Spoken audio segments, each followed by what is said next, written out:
So every generation worries about where the world is headed, right? Like you can probably go back as in the entire history of human beings.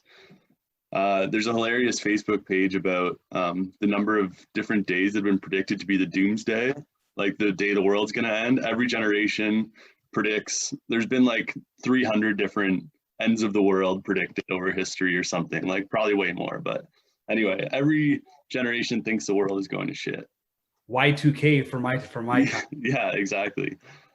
But I think that humans find a way of getting what they need. So if that is social interaction, whether it's in person or online, if it's people are disengaged in real life and engaged in social media, like engaged in an online fashion, I think everybody finds a way of getting what they need, right? Getting that social belonging, getting that everything to kind of make their lives of a certain quality. So I think regardless of if it's on social media or if it's in person, I think that people will be fine. Everyone's worried about the world changing. Oh, they don't have what I had as a kid. Everyone's going to say that. Everyone's always said that forever. When TV came around, when cars came around, when like mechanized farm equipment came around. I think that everyone's worried about what's happening to the next generation, but people find a way of adapting. And I think maybe we're too worried about something that doesn't deserve that sort of worry. Yeah, even books, when they first got mass released, I did some research that showed people were concerned about books, like these ideas are infiltrating the heads of our children, get these books away from children. And now, of course, that seems completely ridiculous, right? Like, it's the exact opposite. Children don't want to read books. They want to play games and stuff. And parents are saying, read a little, come on, you got to read. So Nick, you do make an interesting point. Like, things that seem concerning now might in 50 years from now, we look back and be like, what were we thinking, I have been giving that part a lot of thought because the more that I read about, I like reading classic novels. I like reading, philosophical novels from the 1700s, 1800s. And it does seem like the world is always in a state of change, always in a state of dire, always in a state where there's a perspective that says the world is going to hell and we're going to be dead in a few days. So there is a constant perspective of when I was a kid, when old people said, oh, you listen to that music. And I'm like, I never stopped listening to it. And now I'm saying that to some kids listening to the same genre, hip hop, that I once was hearing that from. However, the reason that I stand firm on this is being different is the technological revolution is a lot more different than it ever has been in history. With all these changes in human history, with all these changes in evolution, technology was always within our boundary of control and came from us. We are now in a stage where the technology itself has autonomy, and we have something that we call an algorithm that is able to establish and change and think on its own without our assistance. Whereas in the past, all technology was at the mercy of the human hand.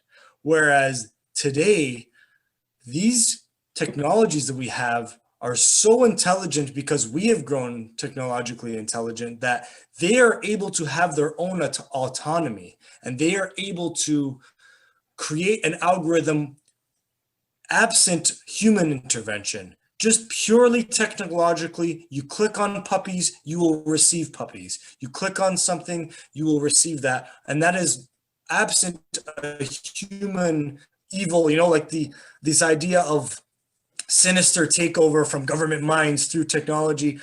I don't think we're even at that stage because we don't even need it. The technology is doing it on its own.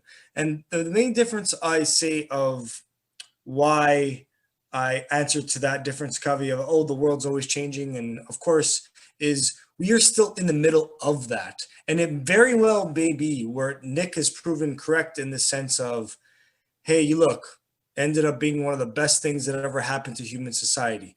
I do believe, though, that has only happened through the natural oscillation period of we've gone too far left, we've gone too far right, and we're in a just right. I still think we're in the middle of that process of adaptability with the media, because we are seeing research showing that suicide rates in teenage girls is up 400% since the rise of social media.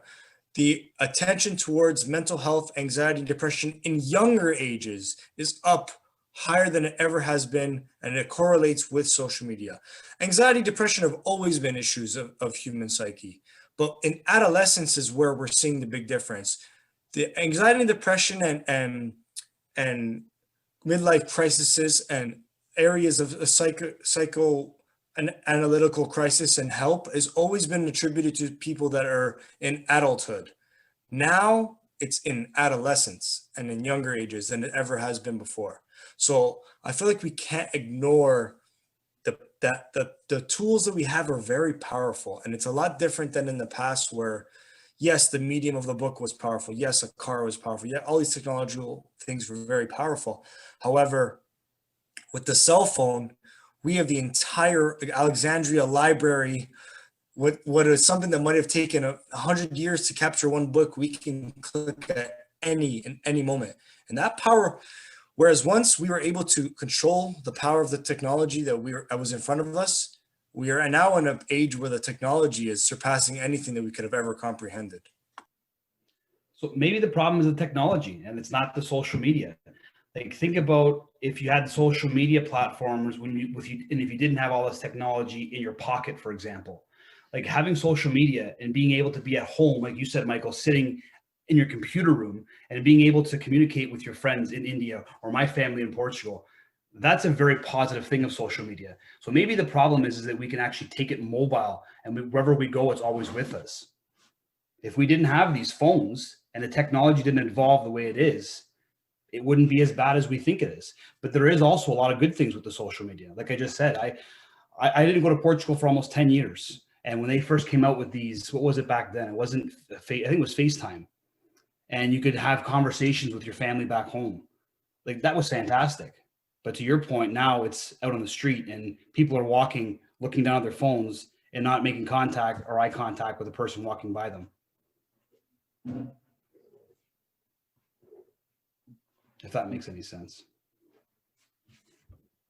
I think that unveils another different aspects of this argument. So we have like a few different branches that we can go into, which is like, there's a technological aspect. Is it just, as Craig says, the mobility itself, the power of the actual instrument of the cell phone itself, that you have internet access mobily, you have technological revolution in your pocket and literally instantaneous click away.